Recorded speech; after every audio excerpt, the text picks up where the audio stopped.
Padayon man daw ko na nasugdan. So mo ni magpadayon ko sa kong content.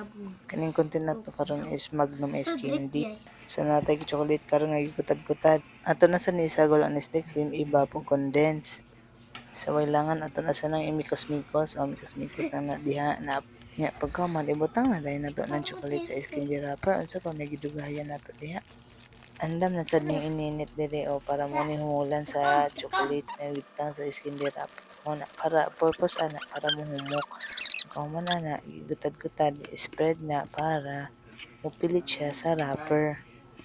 Nga naon na gud na siya oh. Tukdukon gamay.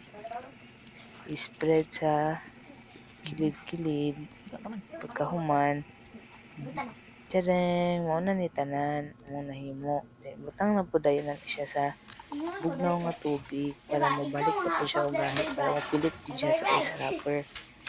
Hinayon lang po dayon ni nato siya pagduot sa ice wrapper kay magisi man po ni siya og atong kusgon. Hinanglan lang po siya hinay-hinay lang po para di po siya masayang. Utangan man nato na siya kung kuan ganiya gatas kato atong gimix ganiha. So kung pamilya na to nga gahi na so pwede na nato ibutang tong gatas diha. Una na kapuya di kay ning mag-vlog no maghimog content. Di gyud lalim. Maghuna-huna pa man sa imong istorya. Kung mahutdan ka aw undang. Pero kay lisugdan naman nato ni lagi aw di padayon ta. Kani ang di pwede gid siya negosyo, pwede din siya pwede nga magbarato. Mahal man kay ingredients ani.